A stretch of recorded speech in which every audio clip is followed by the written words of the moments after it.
As the dominant force in late-night television from the 1960s to the early 1990s, Johnny Carson rose to prominence as one of the most well-known presenters and entertainers during his four-decade career.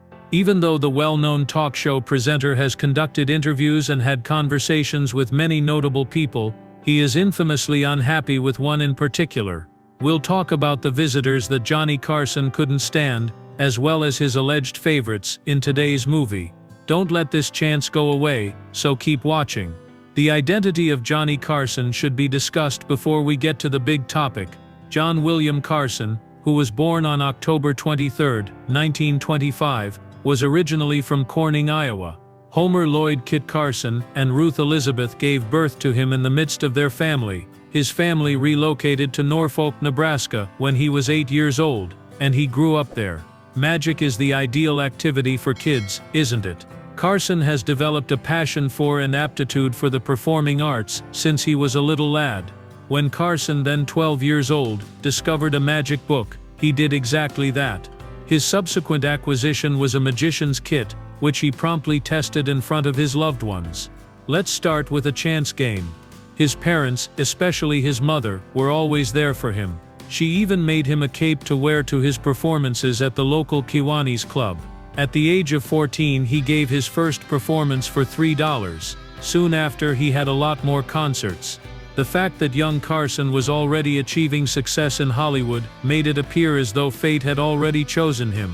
For trying to hitchhike while posing as a midshipman, he received a $1.50 fine. Carson's career ended when he enlisted in the U.S. Navy on June 8, 1943, and was deployed to the Pacific with the USS Pennsylvania. Along with his duties as a communications officer who had to decode encrypted signals during the war, he had an impressive amateur career. Carson, however, continued to amuse and even went so far as to claim that he would do magic for U.S. James V, Secretary of the Navy. Forrestal was the apex of his career. He made an impact on the future talk show host when he realized that even he could make the sour and endearing Forrestal giggle. Carson made the decision to join the Phi Gamma Delta fraternity and attend an ALL after the war ended, where he also practiced magic. After that, he was paid $1.25 for every appearance. He aspired to be a radio performer, so a few months in he switched his major from journalism to speech and drama.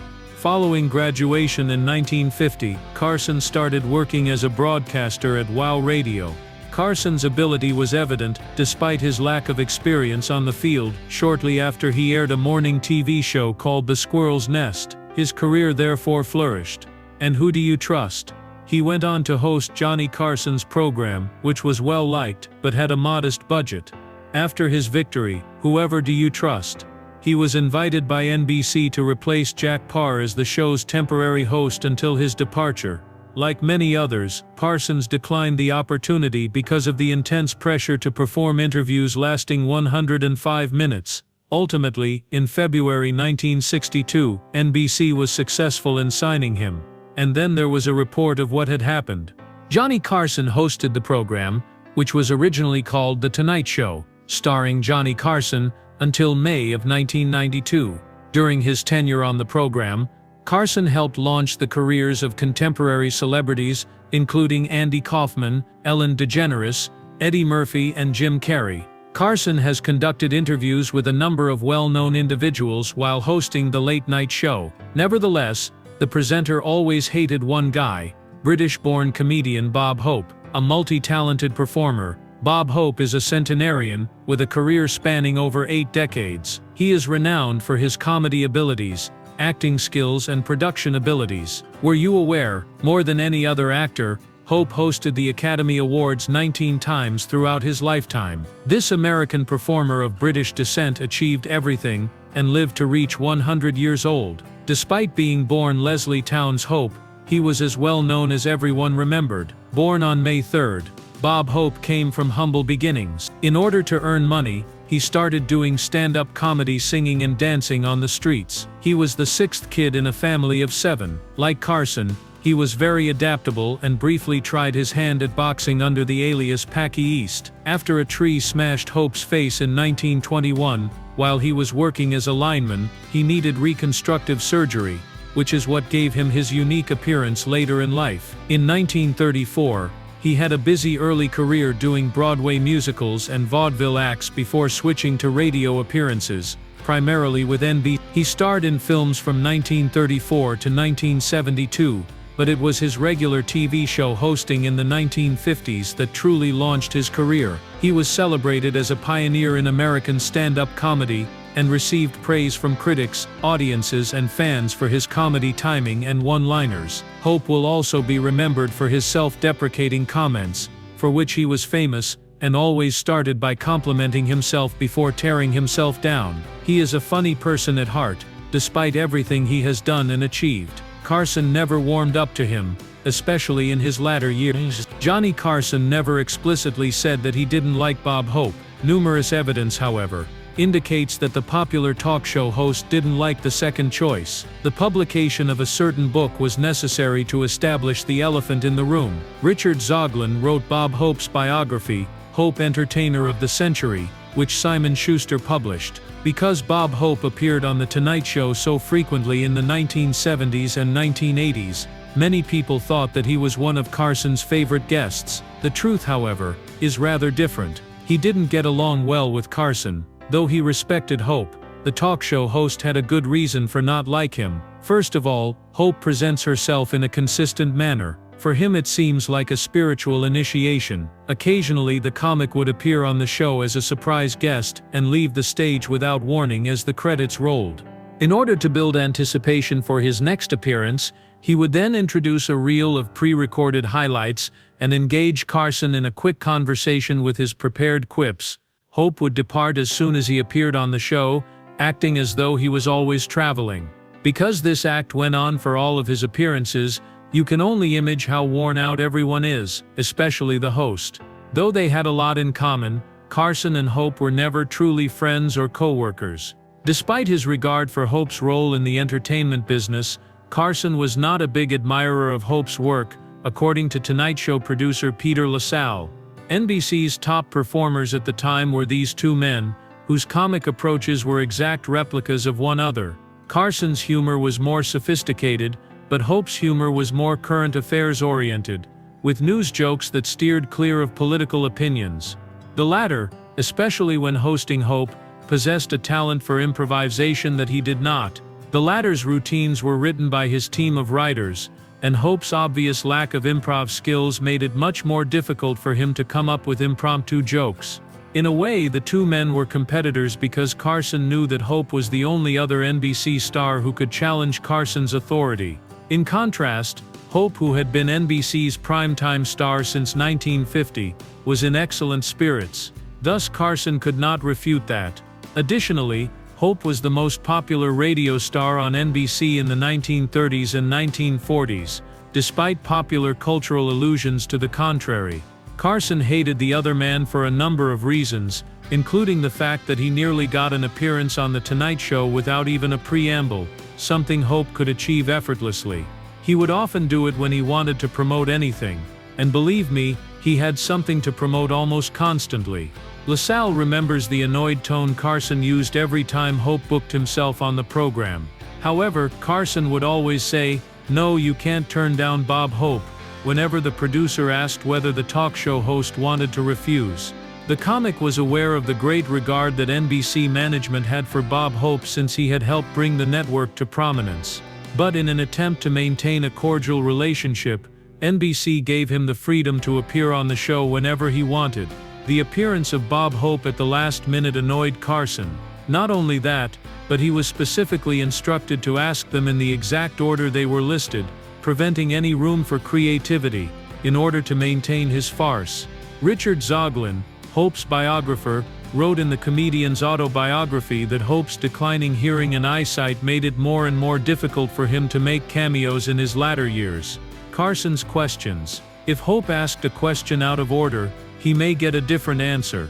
Naturally, Carson was annoyed by this change because one of his many talents was coming up with jokes on the spot and really involving his guests in conversation.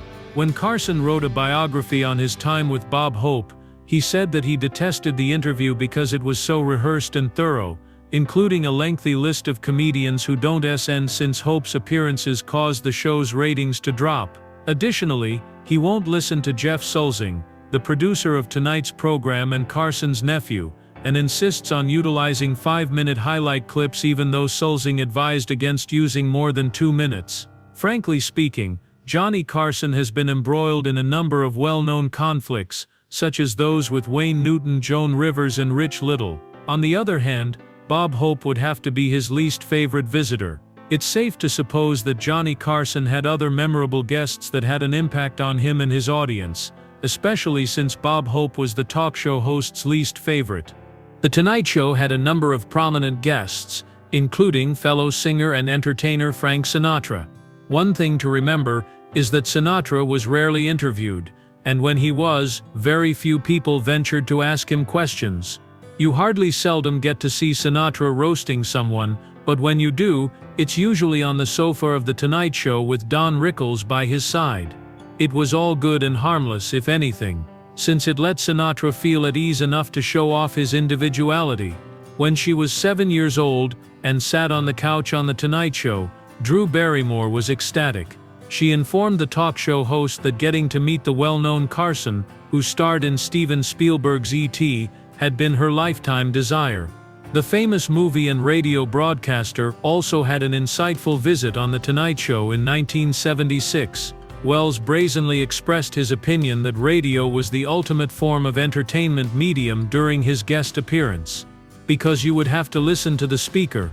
As an illustration for people who watch too much television and ignore what is being said on screen, he brought this up.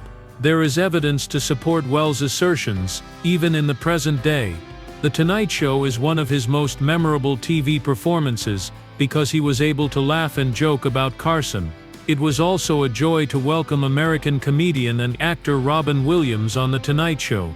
Even though he was still a young budding genius, his apparent talent was evident, and his endless enthusiasm just made it better. Many people will always remember his performance on Carson, even if he made appearances on other variety shows.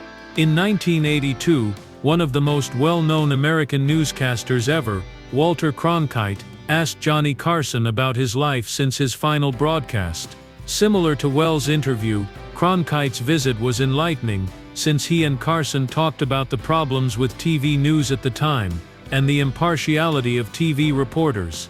Cronkite, thrilled to be on the show, chuckled with Carson at the agony of a rookie reporter's last day on the job. Alongside Bob Hope, American comedian Joan Rivers appeared on The Tonight Show as a guest more than 90 times.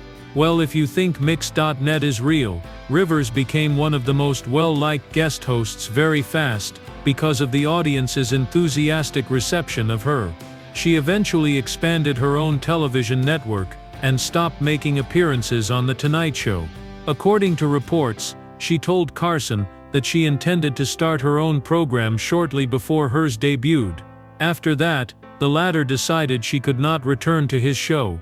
Burt Reynolds, who frequently gave outstanding performances on The Tonight Show, was a significant figure in the 1970s. The actor was so well liked every time he was invited that it was believed that he would be a regular guest on the show. During Carson's tenure as host, it was even claimed that Burt Reynolds appeared 61 times. Starring in Charlie's Angels, Farrah Fawcett came on The Tonight Show in 1984 to promote her upcoming movie, The Burning Bed.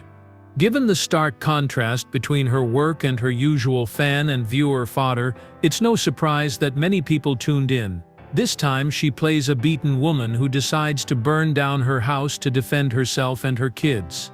The actress had a great time discussing the play's meaning for her and her preparation for her role with Carson. The fact that Jack Gleason was a guest on The Tonight Show for the first time in 1985 makes it even more remarkable. Witnessing Gleason's brilliant Tonight Show guest appearance was more than enough. Kermit the Frog and Jim Henson, who is considered the most famous puppeteer of all time, appeared on The Tonight Show. Including Don Rickles' name here would be remiss, of course, but the crowd and onlookers were laughing uncontrollably throughout the program due to the humorous and interesting interaction between Kermit and Carson. With an astounding record of more than 100 appearances, he is probably the most well-liked guest on The Tonight Show with Johnny Carson. This insult comic was a huge hit with everyone, and it's safe to say that the comedian was fantastic on The Tonight Show. Naturally, one of Carson's well-known guests in 1989 was Jay Leno, who would go on to host the program. Although the episode's headline guest was Fred Savage, Jay Leno's amazing remarks, which resulted in a comical back and forth with Carson, stole the show. It was entertaining to watch current host Carson interact with the show's future presenter Leno, even though Leno would not be taking over as host for another 3 years. Furthermore, it was a fantastic reminder that Jay Leno had the comic ability to succeed Carson and deserved the chance to do so. If you liked the video, kindly click the like button and subscribe. After that, be sure you press the like and subscribe buttons while maintaining the notification bell on so you don't miss any updates. Till then, keep shining.